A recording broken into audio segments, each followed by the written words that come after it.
출산을 딱 사흘 앞둔 날이었습니다. 제 배는 이제 숨쉬기조차 힘들 만큼 남산만해졌고 발등은 퉁퉁 부어올라 코끼리 발처럼 변해 있었죠.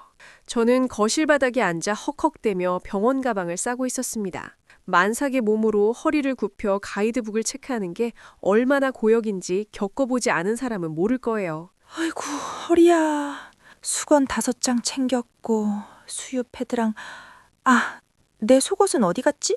제가 리스트를 보며 끙끙대고 있을 때 소파에 대자로 뻗어 게임기에 눈을 고정하고 있던 남편이 입을 열었습니다. 야, 여보, 가방 싸면서 내 얘기 좀 들어봐. 내 친구 철수 알지? 저는 옷을 개다 말고 대답했습니다. 철수 씨? 알지 왜? 아니, 오늘 단톡방에서 철수가 자랑을 엄청나게 하더라고. 지 마누라는 애 낳으러 가기 전에 남편이 배달 음식만 먹고 건강 해칠까봐 사골국을 한솥 끓여놓고 카레까지 며칠치를 다 해놓고 갔다고 자랑을 하더라고. 그래서 철수는 마누라 없는 동안 완전 먹고 자면서 마지막 휴가를 보냈대. 게임도 원 없이 하고 말이야.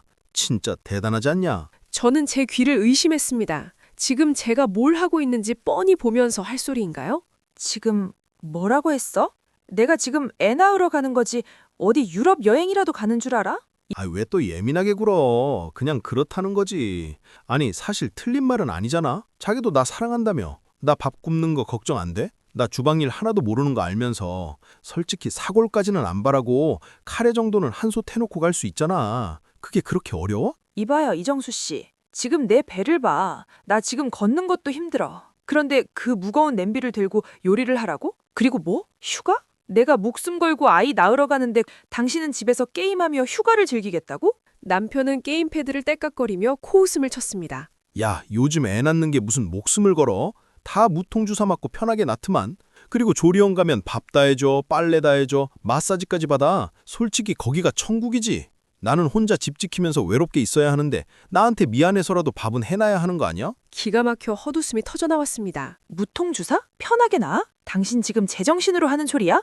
나는 배가 지금 찢어질 것 같고 뼈가 벌어지는 고통을 앞두고 있는데 당신 눈엔 이게 호강하러 가는 거로 보여? 조리원이 천국이라고? 거긴 내 몸이 만신창이가 돼서 회복하러 가는 거야. 밥? 미역국만 질리도록 먹으면서 3시간마다 유축하고 잠 한숨 못 자는 곳이라고. 하지만 남편은 오히려 귀찮다는 듯 어깨를 으쓱하며 쇠기를 박았습니다. 나 조리원 안 갈 거야. 거기 가서 뭐해? 나도 집에서 좀 편하게 쉬자. 거긴 당신이 우겨서 2주에 300만 원이나 쓰면서 들어가는 거니까 쓸데없는 소리 말고 내일 장이나 좀 봐와. 카레 재료랑 해서. 나 배고픈 건 못 참는 거 알지? 순간 눈앞이 캄캄했습니다. 이 사람이 지금 진심으로 하는 말인가 싶었죠. 마치 남의 자식 낳으러 가는 여자 보는 것처럼 행동하는 게 너무 억울하고 화가 났습니다. 당신은 나 없는 동안 편하게 게임할 생각만 하는구나? 그리고 내가 당신 밥 차려주려고 임신했어?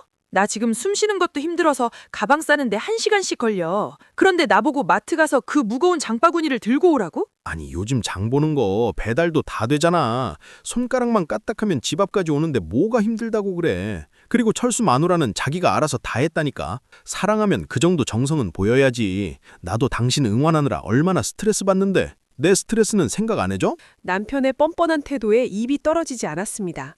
저는 입술을 깨물며 침착하게 대답했습니다. 그래, 스트레스, 정성.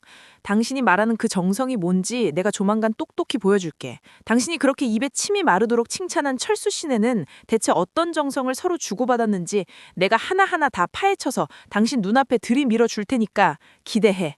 뭐? 파헤치긴 뭘 파헤쳐? 그냥 밥하기 싫어서 별꼴이네 진짜. 됐고, 내일 장은 꼭 봐놔. 가슴이 답답해서 터질 것 같았습니다. 눈물이 핑 돌았지만 꾹 참고 가방을 계속 쌌죠. 그런데 그때 타이밍도 기가 막히게 시어머니한테 전화가 왔습니다. 네, 어머님. 그래, 며느리냐? 몸은 좀 어떠니? 이제 곧 나갈 때 됐지? 네, 사흘 뒤에 입원해요. 그래, 고생이 많다. 근데 얘, 우리 아들 밥은 다 챙겨놨니? 너 애 낳으러 가면 한동안 집 비울 텐데 우리 아들 끼니는 어떻게 해? 내 아들 굶길 거니? 어쩜 모자가 이렇게 똑같을까요? 저는 목소리를 가다듬고 말했습니다. 어머님, 저 지금 출산하러 가는 가방 싸고 있어요. 제가 지금 누구 밥 차려줄 상황이 아니에요. 어머, 얘 좀 봐. 너 말이 참 박하다. 그러니 너희 남편이 밖에서 친구들 부러워하는 거 아니냐? 내가 들으니 철순의 처는 남편 보양식까지 다 해놓고 갔다더라. 며느리가 돼서 남편 든든하게 먹여놓고 가야지. 너 편하자고 남편을 나 몰라라 해? 요즘 젊은 애들은 참 이기적이야. 그깟 밥 한 끼 해놓는 게 뭐가 그렇게 대단하다고 유난이니. 어머님, 저 유난 떠는 거 아니에요. 저 정말 힘들다니까요. 힘들긴 뭐가 힘들어. 우리 때는 밭을 하다가도 애 낳으러 갔어. 너만 유세 부리지 말고 내 아들 밥 꼭 챙겨놔. 알았니? 나중에 내가 가서 확인할 거다. 전화를 끊고 나니 손이 부들부들 떨렸습니다. 서러움이 파도처럼 밀려와 침대에 주저앉아 엉엉 울고 싶었죠. 하지만 울기엔 너무 억울했습니다. 진짜일까? 정말 그 철수 씨 와이프는 그 몸으로 사고를 끓였을까? 대체 어떤 대우를 받길래?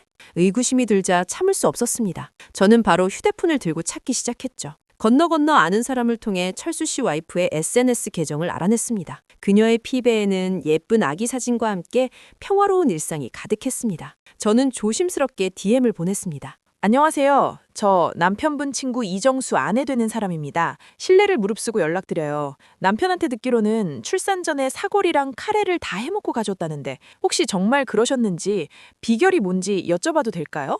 심장이 두근거렸습니다. 잠시 후 답장이 도착했습니다. 아유, 지혜님 맞으시죠? 철수 씨한테 얘기 들었어요. 사실 제가 사골 끓여준 건 맞아요. 근데 이유가 있어요. 제 남편이 임신 기간 내내 제 수발 다 들어주고 출산 일주일 전에 제 통장으로 고생했다면서 1,500만 원을 입금해줬거든요.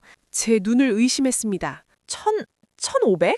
그뿐인가요? VIP 조리원 3주 예약해주고 퇴소 후에 산후도우미 3개월치까지 본인이 미리 다 결제해놓고 봉투를 주더라고요. 너무 고맙고 미안해서 저도 사골이라도 한 솥 끓여준 거죠. 남편분이 혹시 제 얘기만 골라서 하신 건 아니죠? 메시지와 함께 온 사진에는 선명한 입금 내역 1,500만 원과 VIP 조리원 예약증이 찍혀 있었습니다. 머리가 쨍하고 울리는 기분이었습니다. 화가 머리끝까지 치밀었지만 동시에 입가엔 비릿한 미소가 번졌습니다. 그래, 이거지. 저는 그 캡처본들을 고스란히 저장했습니다. 그리고 철수 아내분께 감사 인사를 전했죠. 진심으로 감사드려요. 덕분에 큰 깨달음을 얻었습니다. 방 안에서 저는 조용히 가족 단톡방을 열었습니다. 남편과 시어머니가 다 있는 방이었죠. 그때 부엌에서 남편의 짜증 섞인 목소리가 들려왔습니다. 야, 지혜야, 나 카레 언제 먹어? 배고파 죽겠어. 밥 안 하냐? 지금 차려줄게. 아주 제대로 차려줄게. 저는 단톡방에 철수 아내분이 보내준 1,500만 원 입금 내역과 VIP 조리원 예약증 사진을 연달아 올렸습니다. 그리고 장문의 메시지를 보냈습니다. 여보, 철수 씨는 아내한테 출산 선물로 1,500만 원 쏘고 VIP 조리원에 산후도우미 3개월까지 풀코스로 해줬다네? 철수 아내는 그게 너무 고마워서 사골을 끓인 거래. 자기 친구는 이 정도 재력에 정성까지 갖췄는데 자기는 입만 살아서 친구 아내 자랑이야? 곧이어 시어머니께도 날카로운 일침을 날렸습니다. 어머님도 보세요. 철수 씨는 아내분한테 이만큼 해줬다네요. 우리 남편은 해준 것도 없으면서 입으로만 대접받고 싶어 해서 저도 입으로만 차린 칠첩반상 사진 보내드려요. 저 찾지 마세요. 전 친정으로 갑니다. 메시지를 보내자마자 단톡방엔 1, 2 순식간에 사라졌습니다. 거실에서 하는 남편의 당황한 목소리가 들려왔습니다. 여보, 지혜야, 이게 뭐야? 1,500만 원? 아니, 이건... 남편이 허겁지겁 안방으로 뛰어들어왔습니다. 저는 이미 닫은 캐리어를 힘차게 들고 일어섰습니다. 남편의 얼굴은 흑빛이 되어 있었습니다. 여보, 잠깐만. 내가 미안해. 내가 철수가 그런 것까지 해준 줄은 몰랐지. 그냥 밥 해놨다는 소리만 듣고 부러워서. 아, 엄마한테 보낸 카톡은 지워줘. 실제로 제 휴대폰은 시어머니의 전화로 불이 나고 있었습니다. 하지만 저는 거침없이 전화를 거절하고 남편의 팔을 뿌리쳤습니다. 손 치워. 철수 씨 발가락 대만큼이라도 해보고 그런 소리래. 당신은 휴가 즐기고 싶다며? 이제 마음껏 즐겨. 여보, 지혜야. 내가 진짜 잘못했어. 엄마도 지금 우리 집 오신대. 잘 됐네. 어머님 오시면 아들 밥이나 차려달라고 해. 난 간다. 현관문을 열자 친정 엄마가 차를 대기시키고 서 계셨습니다. 엄마는 상황을 대충 짐작하신 듯 남편을 매섭게 노려보며 제 가방을 뺏어들었습니다. 가자, 딸. 스트레스 받으면 태교에 안 좋다. 차에 올라타자 남편이 쫓아나와 차 유리창을 두드렸습니다. 지혜야, 얘기 좀 해. 나 진짜 반성하고 있어. 제발. 저는 마지막으로 단톡방에 쐐기를 박는 메시지를 하나 더 남겼습니다. 아, 그리고 미리 말씀드리는데 병원이며 조리원이며 면회 올 생각 절대 하지 마세요. 어머님은 그토록 애틋한 아들 굶지 않게 옆에서 따뜻한 밥 챙겨주시고 남편 너는 본인이 원하던 그 마지막 휴가 집에서 원 없이 즐기세요. 제 출산과 회복에 방해되는 사람은 그 누구도 제 눈앞에 나타나지 않았으면 좋겠네요. 만약 오시면 병원 보안팀 불러서 끌어낼 줄 아세요. 메시지를 확인한 남편이 기겁하며 전화가 왔습니다. 여보, 면회를 오지 말라니? 그게 무슨 소리야? 내 애가 태어나는데 내가 안 가면 누가 가? 그리고 엄마가 아까 하신 말씀은 그냥 걱정돼서 하신 소리지 진심이 아니셨을 거야. 저는 차갑게 대꾸했습니다. 걱정? 당신이랑 어머님이 걱정하는 건 내가 아니라 당신 배돼지 채울 카레랑 사골국이었잖아. 애 아빠 자격? 애 낳으러 가는 아내한테 밥 차려놓으라고 장봐오라는 사람한테 그런 게 어딨어. 당신은 그냥 당신이 제일 중요하게 생각하는 그 밥이나 실컷 먹고 있어. 면회? 꿈도 꾸지 마. 남편 전화를 끊자마자 휴대폰 진동이 미친 듯이 울렸습니다. 시어머니였습니다. 저는 전화를 받는 대신 수신 거부 목록에 번호를 등록하며 혼잣말을 내뱉었습니다. 어머님, 아들 밥 차려주셔야죠. 올 시간이 어디 있으세요? 병원에 입원해서도 조리원에 머무는 동안에도 남편과 시어머니는 계속해서 연락을 시도했습니다. 잘못했다. 애 얼굴은 봐야 하지 않겠냐. 어른이 말하면 듣는 신용이라도 해라. 등의 메시지가 쏟아졌지만 저는 단 한 건의 메시지도 읽지 않고 차단 목록을 늘려갔습니다. 병원 안내데스크와 조리원 입구에는 미리 단단히 일러두었습니다. 지정된 보호자 외에는 절대 면회 불가입니다. 특히 저희 시어머니랑 남편이라는 사람이 오면 무조건 출입 금지시켜주세요. 제 안정이 제일 중요하니까요.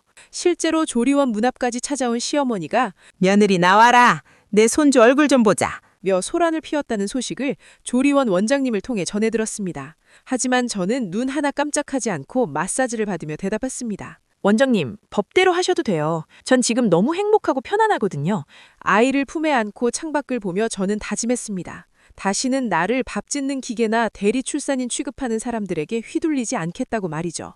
남편은 텅 빈 집에서 제가 차려주지 않은 밥을 알아서 챙겨 먹으며 자신이 발로 찬 아빠 노릇의 기회가 얼마나 큰 것이었는지 뼈저리게 느끼고 있을 것입니다. 저는 친정 엄마가 가져다 주신 따뜻한 차를 마시며 환하게 웃었습니다. 엄마, 이제야 진짜 휴가 같아요. 너무 조용하고 좋네요. 시월드의 잔소리도 남편의 무개념한 망언도 들리지 않는 이곳이 저에게는 진정한 천국이었습니다.